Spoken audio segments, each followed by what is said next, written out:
Hello students, আশা করি তোমরা সবাই ভালো আছো। তো আজকে আমরা ক্লাস 9 এর অনুশীলনী R1 এর অঙ্কগুলো দেখব। তো ভিডিওটি শুরু করার আগে তোমরা যদি এই চ্যানেলে প্রথমবারের মতো এসে থাকো তাহলে চ্যানেলটিকে সাবস্ক্রাইব করে দেবে এবং ভিডিওটি যদি ভালো লাগে থাকে লাইক এন্ড শেয়ার করে দেবে, ঠিক আছে? তো আমাদের ক্লাস 9 এর R1 এর প্রথম অঙ্কটি হলো বর্গমূলের দ্বারা √2 এর আনুমানিক মান 2 স্থান পর্যন্ত নির্ণয় করো। আমাদের প্রশ্ন দেওয়া আছে এটা, ঠিক আছে? তো আমরা অঙ্ক শুরু করছি। তো বর্গমূল পদ্ধতির দ্বারা আমরা √2 এর মান 2 স্থান পর্যন্ত বের করতে যাচ্ছি। তো প্রথমে আমরা আগে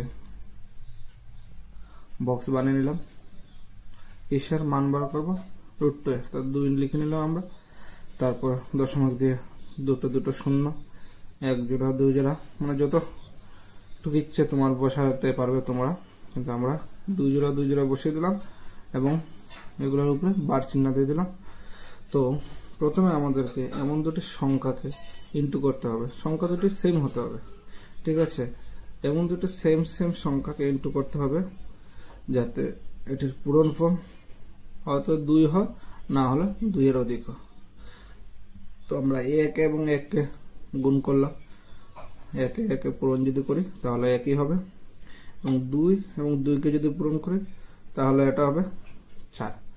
তো আমাদের নিয়ম হলো এমন দুটি সংখ্যাকে ইনটু করব যাতে এটা পূরণফল হয়তো 2 হবে, না হলে 2 এর কম হবে, কিন্তু 2 এর বেশি হতে পারবে না। তো এখানে 1 into 1 যদি করি তাহলে আমাদের 1 আসবে, কিন্তু 2 into 2 যদি করি আমাদের 4 আসছে, যেটি আমাদের 2 থেকে বড় হয়ে যাচ্ছে। তো আমরা 1 into 1 করলাম, ঠিক আছে? এখানে বসলো 1। তো মনে রাখবে আমরা যে সংখ্যাটি দিয়ে আমরা ইনটু করব এই সংখ্যাটিকে আমাদের আবার প্লাস করতে হবে। তো আমরা এখানে 1 দিয়ে ইনটু করেছি, 1 বসে নিলাম, তারপরে এটা প্লাস করে নিলাম, ঠিক আছে? তো এখান থেকে 2 থেকে 1 গেলে হবে 1, আর এখানে 1 যোগ করলে হবে 2, ঠিক আছে? তো এটা আমরা বাড়িয়ে নিলাম, আর উপরে 2 জোড়া শূন্য, 1 জোড়া শূন্য আমরা নামিয়ে নিলাম নিচে, ঠিক আছে? তো এখন দেওয়া আছে 100। তো এখন আমাদের করতে হবে 2 এর সঙ্গে এমন একটা সংখ্যা বসাবো এবং ওই সংখ্যা দিয়ে দুটো ডিজিটকে, দুটো নাম্বারকে আমরা ইনটু করব যাতে 100 ছোট হয় বা 100 সমান হয়। তো প্রথমে আমরা 2 এর সঙ্গে যদি আমরা 2 বসিয়ে আবার যেটা বসাবো আমরা এই সংখ্যা দিয়ে এই দুটো সংখ্যাকে পূরণ করতে হবে। 2 বসিয়ে যদি পূরণ করি তাহলে কত হলো? 2 2 4, 2 2 4। তো এটা অনেক ছোট হয়ে যাচ্ছে। তো আমরা যদি 2 এর সঙ্গে যদি আমরা 4 বসাই, 4 বসিয়ে যদি গুণ করে 4 4 16, 1 4 2 8, আর 9, ঠিক আছে? তো এখান থেকে বোঝা যাচ্ছে যে এটা 100 থেকে একটু সামান্য ছোট, কিন্তু 5 দিয়ে যদি করি তো এটা অধিক হয়ে যাবে, তাই আমরা এখানে 4 দিয়ে করলাম। তো এখানে বসালাম আমি 4, ওইখানে বসালাম আমি 4, তারপরে এখানে এই দশমিকটা এনে নিলাম, আর কি দিয়ে গুণ করেছি আমরা? 4 দিয়ে। তো 4 এখানে বসিয়ে দিলাম। তো আমাদের নিয়ম আছে যেটি দিয়ে বসিয়ে গুণ করব এটি আমাদের আবার প্লাস করতে হবে, তাই আমরা প্লাস করলাম, এখানে প্লাস সাইন দিয়ে দিলাম, আর এখানে আমাদের 4 দিয়ে গুণ করে পেলাম আমরা 96, ঠিক আছে? তো আমাদের এখন রেজাল্ট আসলো। তো এখানে আমরা 4 দিয়ে গুণ করলাম, তো 4টাকে আমরা এখানে যোগ করে নেব, আর 100 থেকে যদি আমরা 96 মাইনাস করি তা এখানে হবে 4, ঠিক আছে? তারপরে ওই যে 1 জোড়া শূন্য এটা নামে নিলাম, ঠিক আছে? আর এখানে 24 এর সঙ্গে যখন 4 যোগ করব তো এটা হয়ে যাবে 28। তো আবার সেম প্রসেস, এখানে এমন একটা নাম্বার বসাতে হবে এবং এই নাম্বার বসিয়ে আমাদেরকে এটাকে গুণ করতে হবে যাতে 400 ছোট হয়, এবং মানে যদি 400 ছোট না হয় তাহলে 400 সমান হতে পারে, কিন্তু 400 বড় হতে পারবে না, ঠিক আছে? তো আমরা দেখে নিই আগে 281, ঠিক আছে? তো এটাকে যদি 1 দিয়ে গুণ করি 1 8 একে 8, 2 একে 2, ঠিক আছে। কিন্তু এটাকে যদি আমরা 2 দিয়ে গুণ করতে যাই, 2 2 4, 8 2 16 রইল 1, 2 2 4, 8 থেকে 5, তো 5 2 দিয়ে যখন আমরা গুণ করছি তো 564 হয়ে যাচ্ছে, যেটি 400 থেকে বড়, তাই আমরা এখানে 2 দিয়ে গুণ করতে পারবো না, এখানে 1ই বসাতে হবে। আর 1 দিয়ে যদি গুণ করে তো আমাদের এখানে হচ্ছে 281, ঠিক আছে। তো তোমরা উপরে খেয়াল করবে যে আমাদের ভাগফল আসছে, তো এটা দশমিক উপরে 2 করে এসে গেছে। আমাদের প্রশ্ন ওরা সমাধান চাইছে যে আনুমানিক মান 2 দশমিক স্থান পর্যন্ত নির্ণয় করো। তো আমাদের আর বাড়ানোর দরকার নেই, কারণ ওরা বলে দিয়েছে 2 দশমিক স্থান পর্যন্ত নির্ণয় করলে হবে। তো আমরা এখানে বসিয়ে দিচ্ছি এটার আনসার 1.41, ঠিক আছে। এটাই হলো তোমাদের আনসার। আমরা বর্গমূল দ্বারা √2 এর মান বের করেছি 2 দশমিক স্থান পর্যন্ত।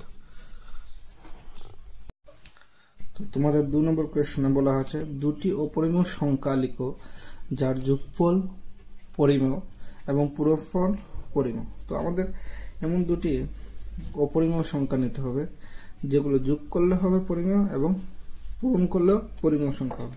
তো আমরা জানি যে আমরা আগে ক্লাস 8-এ পড়েছি অপরিমেয় সংখ্যা হলো যেগুলো রুটের ভিতরে থাকে, মৌলিক সংখ্যা। রুটের ভিতরে যে মৌলিক সংখ্যাগুলো থাকে ওইগুলা, যেমন √2, √3, √7 এক্সেট্রা।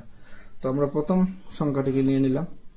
তো প্রথমে বলেছে যোগফল। তো আমরা দুটি অপরিমেয় সংখ্যা জানি আমরা √2। তো √2কে আমরা ধরে নিলাম, বলেছে যোগফল। √2 লিখলাম, এখানে প্লাস, আর এখানে আবার √2 লিখলাম, সেম দুটো অপরিমেয় সংখ্যা নিলাম। এটাকে এমনভাবে সাজাতে হবে যাতে আমাদের যোগ করলে 0 হয়। তো এটাকে আমরা মাইনাস লাগিয়ে দিলাম, তো এটা কি হয়ে যাবে, প্লাসে মাইনাসে মাইনাস। তো √2 থেকে প্লাস √2 থেকে মাইনাস √2 করলে আমাদের 0 হবে। তো আমাদের আনসার মিলে গেল, কারণ 0 একটি পরিমেয় সংখ্যা। আরেকটি বলেছে যে এমন দুটি সংখ্যা নেব যার পূরণফলও কি হবে, পরিমেয়। তো অপরিমেয় সংখ্যা আবার নিচ্ছি আমরা, সেম মাইনাস √2 ইন্টু প্লাস √2। আমরা জানি যে রুটের যদি পূরণ করি আর সেম নাম্বার যদি আসে তাহলে রুট কাটা যাবে, আর দুটো সেম নাম্বার মধ্যে একটা নাম্বার থাকবে। তো এখানে প্লাসে মাইনাসে হয়ে গেল মাইনাস, আর √2 মধ্যে শুধু রুট তো উঠে গেল, আর দুটো সেম নাম্বার থাকলে শুধু একটা নাম্বার বসবে। তো এখানে আমাদের 2 নম্বর কোয়েশ্চেনের আনসার সমাধান হলো, ঠিক আছে। আবার বলছি, তোমরা যদি চ্যানেলটিতে নতুন এসে থাকো তো চ্যানেলটিকে সাবস্ক্রাইব করে নেবে, ভিডিওগুলো ভালো লাগলে লাইক এন্ড শেয়ার করে দেবে। তো তোমাদের আরও 3 নম্বর কোয়েশ্চনে দেওয়া আছে সংখ্যা রেখার সাহায্যে -5 এবং +5 এর মধ্যবর্তী অখণ্ড সংখ্যাগুলো লিখো। তো আমরা জানি যে সংখ্যা রেখা যতগুলো নাম্বার রয়েছে এগুলো সব অখণ্ড সংখ্যা। তো এখানে বলেছে এই যে -5 আর ওইদিকে +5। তোমরা সবাই জানো যে 0 ডান দিক অর্থাৎ এই সাইড সবসময় হয় প্লাস সাইড অর্থাৎ ধনাত্মক, আর বাঁ দিক মাইনাস অর্থাৎ ঋণাত্মক হয়। তো এই যে +5 এবং -5 এর মধ্যবর্তী অখণ্ড সংখ্যাগুলো বের করতে বলেছে। তো আমরা সোজাসুজি একদম সহজ পদ্ধতিতে দেখব। -5 এবং +5 এর মধ্যবর্তী কি রয়েছে, প্রথমে রয়েছে -4, -3, -2, -1, 0, 1, 2, 3, 4। তো আমরা তো সহজ পদ্ধতিতে আমরা বের করে নিলাম, কোনো ঝামেলা নেই, একদম সোজাসুজি -5 এবং +5 এর মধ্যবর্তী থাকা সংখ্যাগুলো আমরা এখানে লিখে নিলাম। এটা হলো তোমাদের 3 নম্বরের আনসার। তো তোমাদের আর 4 নম্বর প্রশ্ন হলো সূচক বিধি a⁴n divided by a⁴n is equal to a⁴m - n, m is equal to n। নির্ণয় করো a⁴0 is equal to 1। ঠিক আছে। তো আমাদের কোয়েশ্চন দেওয়া আছে a to the power m divided by a to the power n is equal to a to the power m minus n প্রমাণ করতে হবে a to the power 0 is equal to 1। তো প্রথমে আমরা এটাকে ডিভাইড ফর্মে লিখে নিলাম a to the power m by a to the power m, ঠিক আছে। তারপর ডান সাইডে দিয়েছে a to the power m minus n। এখানে আমাদের প্রমাণ করতে হবে a to the power 0 is equal to 1, ঠিক আছে। আর সঙ্গে দেওয়া আছে m is equal to n। তো আমরা কি করতে পারি, এখানে আছে a to the power m, তো এটাকে আমরা a to the power n লিখে নিলাম, আর নিচে লিখে নিলাম আবার a to the power n, ঠিক আছে। এখানে আছে আবার same a to the power m না লিখে এটা লিখলাম a to the power n। কারণ হলো আমাদের এখানে দেওয়া আছে m is equal to n, তো m লিখা আর n লিখা মানে সমানই, তার জন্য আমরা এখানে m না লিখে এখানে n লিখে নিয়েছি। তো সেম সেম আছে, আমরা কেটে নিলাম 1 হবে, যে কোনো একটা কেটে নিলে তো 1 হবে, এটা জানাই। আর এখানে n মাইনাস n, যেমন 1 মাইনাস 1 কি হবে 0, 2 minus 2 0, same n minus n হবে 0। তো এখানে রয়ে গেল 1 আর এখানে রয়ে গেল a to the power 0। তো আমাদের কোয়েশ্চনে দেওয়া ছিল যে আমাদের প্রমাণ করতে হবে a to the power 0 is equal to 1, আমরা পেয়ে নিয়েছি a to the power 0 is equal to 1। তো এটাকে আমরা সুন্দর করে সাজিয়ে লিখে নিলাম a to the power 0 is equal to 1। এটা হলো তোমাদের 4 নম্বরের আনসার। তো তোমাদের 5 নম্বর প্রশ্ন দেওয়া আছে সূচক বিধি a to the power m divided by a to the power n is equal to a to the power m minus n, m is equal to 0 নিয়ে প্রমাণ করো a to the power minus n is equal to 1 by a to the power n। তো আমরা প্রথমে আগে লিখে নিলাম প্রশ্নটা a to the power m divided by a to the power n, ঠিক আছে।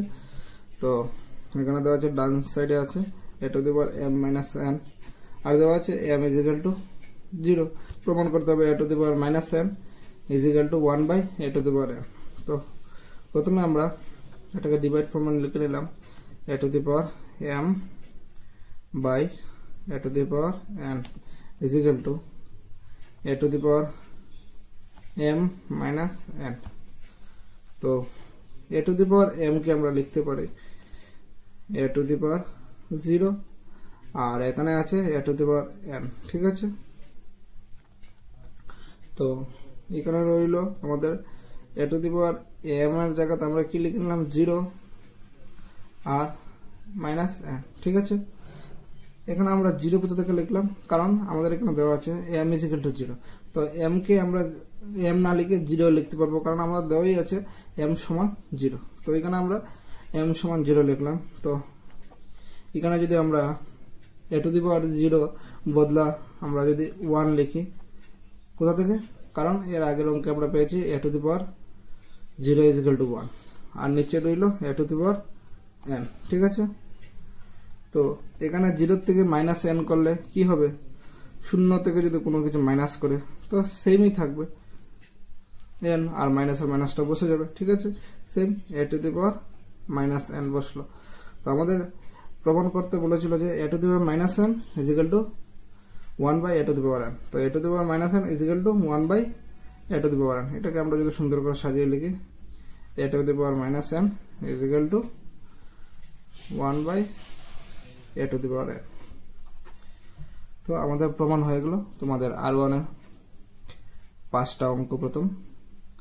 নেক্সট ভিডিওতে আমরা বাকি অঙ্কগুলো করব, এবং তোমরা এই R1 অর্থাৎ ক্লাস 9 এর প্রত্যেকটি এক্সারসাইজের প্রত্যেকটি অঙ্ক সহজ পদ্ধতিতে সমাধান করার জন্য আমাদের চ্যানেলটিকে সাবস্ক্রাইব করে নাও। তো দেখা হচ্ছে আমাদের পরবর্তী ভিডিওতে।